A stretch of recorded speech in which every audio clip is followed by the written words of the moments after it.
Chapter 4. Secretary to Mr. Heatherstone. When Edward arrived back at the cottage, Humphrey came out to meet him, and his face was unhappy. "Oh, Edward, Jacob is very ill. The girls are with him now. We think he's dying." Edward hurried inside, and the 4 children stayed by Jacob's bedside all that day. In the evening, Jacob spoke to them all very lovingly, one by one. Those were his last words, and a little later he died. The children cried for a long time, because they dearly loved the good old man. The next morning they buried him under an oak tree behind the cottage, and they planted wild flowers above his body. "We have lost a good friend," said Edward. "He saved us from the flames of Arnwood, and he has looked after us since then in his cottage. We must now look after ourselves and try to be happy together." 6 weeks went by, and then Oswald Partridge came to visit them. "How is the old man?" was his first question. "We buried him 6 weeks ago," replied Edward. "I'm sorry to hear it," said the forester. "He was a good man. And how is your arm?" "Nearly well," said Edward. "Now, sit down, Oswald. Tell me, why didn't you visit us sooner?" "In a word, murder. These terrible Roundheads have killed the king." A few days after the fire, Mr. Heatherstone went to London. He told me to stay near his cottage, to look after his daughter. In London he tried to stop the murder, but Cromwell and his men didn't listen to him. He came home yesterday and told us all about it. "The king murdered?" cried Edward. "How can they murder a king?" "Well, the time will come. If I cannot fight for the king, one day I shall fight against his murderers." Oswald stayed to eat dinner at the cottage, and was very friendly with them all. He stayed the night, and the next day Edward decided to tell him their secret. "Colonel Beverley's children?" said Oswald. "Well, this is happy news. And it's true, Edward, that you don't look like a forester's son. Mr. Heatherstone thinks that too. He has asked me lots of questions about you, and he says that he will visit you himself to thank you for saving his daughter's life. But I'll keep your secret, and I shall be happy to help the Colonel's children." "Then can you tell me how much to pay for oatmeal and salt?" said Edward. "And who will buy deer meat and pay well for it? You see," he went on, "now that Jacob is dead, I must go to Lymington myself to do these things." Oswald told him the names of men who would buy deer meat and ask no questions. "But be careful, Edward. Mr. Heatherstone would like to help you because you saved his daughter's life, but he cannot save you from the soldiers if they catch you killing the forest deer."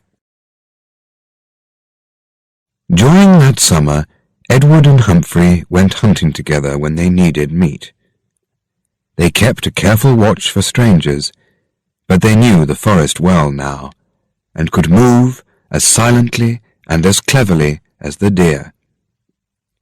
Humphrey's farm was getting bigger all the time, with the vegetable gardens, and the chickens, and cows, and pigs. It was hard work for them all. But the children never went hungry, thanks to Jacob Armitage's teaching. One day, Humphrey was out in the forest, getting food for the pigs, and he found a Spanish gypsy boy lying on the ground. The boy was nearly dead from hunger and thirst, and Humphrey carried him back to the cottage. Alice and Edith looked after him, and when he was well again, they asked him to stay and work on the farm. The boy's name was Pablo, and he was about 15 years old. His English was not very good, and he had no friends, no family. He was happy to stay at the cottage. "Lost in the forest, no food, no water, nearly dead," he explained. "You saved my life. Happy to work for you. Happy to have food and bed. Happy to have new friends." It was nearly winter when Mr. Heatherstone, with his daughter Patience, came to the cottage. At first, Alice and Edith were afraid when they saw his tall hat, but he spoke kindly to them all, and Patience took Edward's hand and thanked him again and again for saving her life. Then Mr. Heatherstone spoke to Edward. "You saved my only child from the fire, Edward Armitage, and I thank you." "Mr. Heatherstone, I cannot understand you," Edward said. "You are a good man, but you are a friend of Cromwell, who has murdered the king." "Edward, you are young, and you can't remember the troubles in England because of King Charles. He never listened to Parliament. He did only what he wanted, and the people were very angry. They fought because they wanted to be free. But now Cromwell and his friends will listen to nobody. They have murdered the king, and they are worse than he ever was. One day the people of England will be free again, but for now we can't speak of these things openly. It's too dangerous." "Thank you, sir," said Edward quietly. "I understand you better now. I'll try to be careful, because I want to fight against Cromwell when the time is right." Mr. Heatherstone looked kindly at Edward. "Now, I want to help you.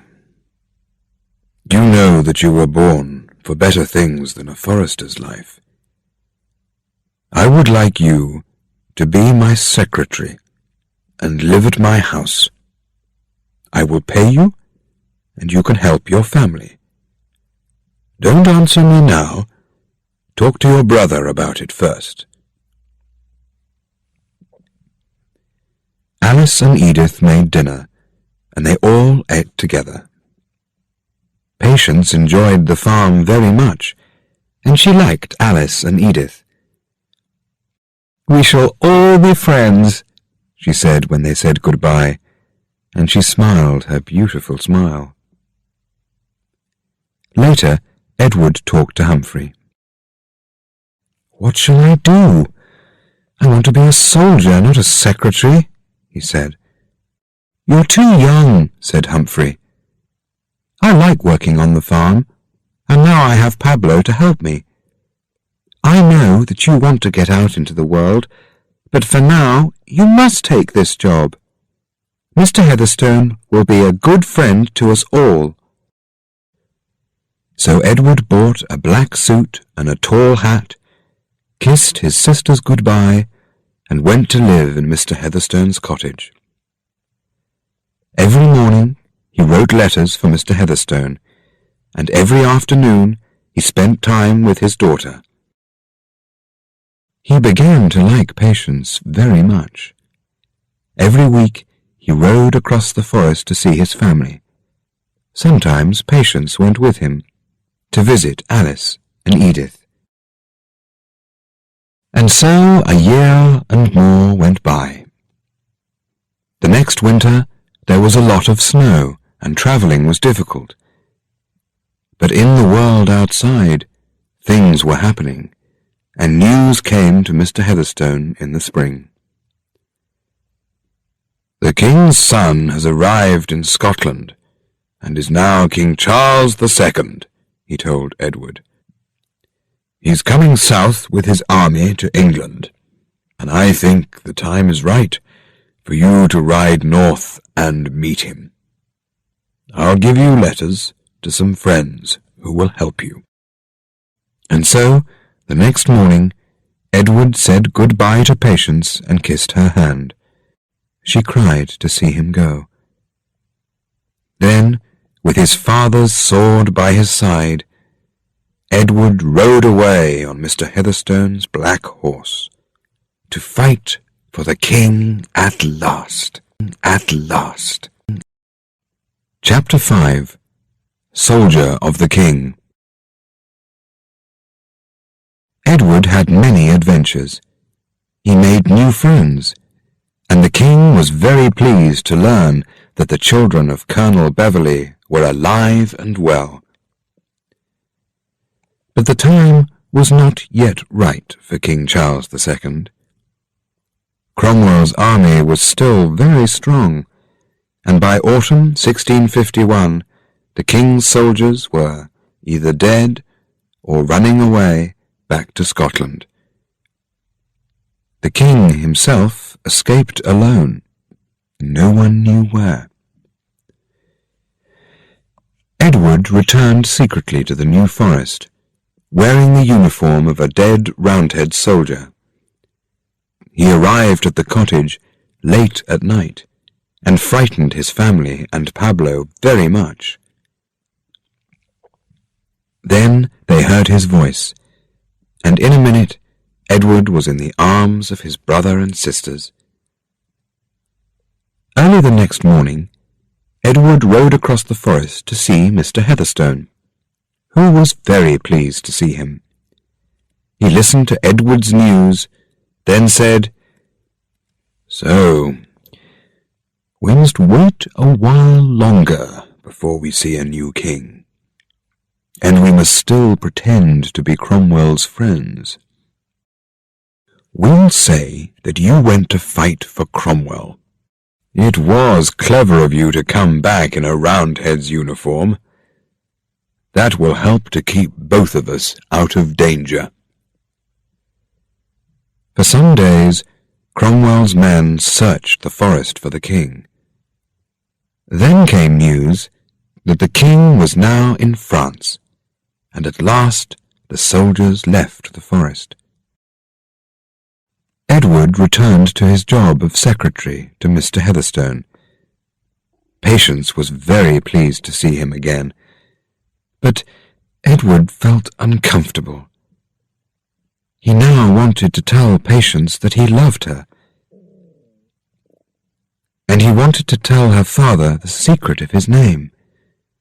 But he was still a young man, and he did not know how to do either of these things. One evening he found himself alone in the garden with Patience. For a while they talked of his adventures with the king. Then Edward said, "While I was away, I was always thinking of you, and now I have seen you again, I know that I must speak. I love you, Patience, and want to be with you always." Patience looked away. "You saved my life, and I can never forget that, Edward," she said quietly. "I know that you're my friend, and I thank you for your kind words. But I'm young, and I must talk to my father." Edward did not understand her answer. What did she mean? Did she love him, or didn't she?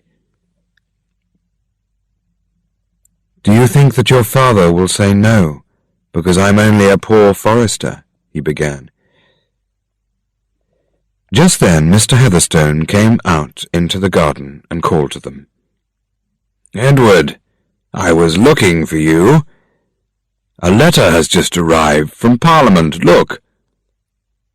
The letter said that Parliament was giving Arnwood and its land to Mr. Heatherstone. Edward's face turned white, and for a minute he could not speak. "We'll ride across tomorrow and look at Arnwood. I want to rebuild the house," said Mr. Heatherstone. "But Arnwood belongs to the Beverley family," Edward said carefully. "Perhaps not all the children died in the fire, and if some of them are still alive—" "I'll give Arnwood back, of course. But for now, Arnwood belongs to me, and when Patience marries, it will belong to her husband." Edward was silent. He could not tell Mr. Heatherstone his secret now, or that he wanted to marry his daughter. That night he went to bed early, but could not sleep. "Patience is rich now," he thought, "and many men will want to marry her. And I don't think that she loves me. And if I say I am Edward Beverley, I'm sure that Parliament will take Arnwood back, and I'll still be a poor forester. I can't stay here any more. I shall leave England and go to the King in France." Very early the next morning, while everyone was still asleep, Edward left the house and rode across the forest to the cottage. There he made plans with Humphrey and his sisters. They were very sorry to see him so unhappy. "It's time for Alice and Edith to leave the forest too," Edward told Humphrey. "While I was in the north with the king, I met the Conyngham family, who knew our father very well. They will be happy to take the girls and look after them. Our sisters will have a better life there. And you, Humphrey, why don't you come with me?" "No," said Humphrey. "It will be good for the girls to get away, but it's better that I stay here. Pablo and I can look after the farm together. Also, I can watch and see what happens to Arnwood. One day you'll come back, and who knows what will happen then." Edward left that night, and Alice and Edith cried very much. It was an unhappy time for them all, the end of their life together in the forest. Edward left a letter for Mr. Heatherstone. "You have been very kind to me, and I thank you," he wrote. But he wrote nothing to Patience. When Mr. Heatherstone got Edward's letter, he rode over at once to see Humphrey. He, too, was very unhappy. "All my plans have gone wrong," he told Humphrey. "Edward has gone, and my daughter is very unhappy. I've known for a long time that you were the Beverley children. I wanted Patience to marry Edward. She loves him, but she wanted to talk to me first, because she thought that Edward was a poor man. And I asked Parliament for Arnwood, because I wanted to rebuild the house and then give it to Edward.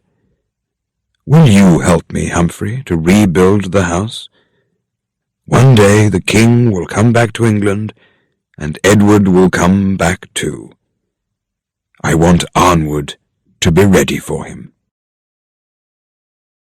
Edward was away for nearly 9 years, fighting with the French army in France and Holland and Spain.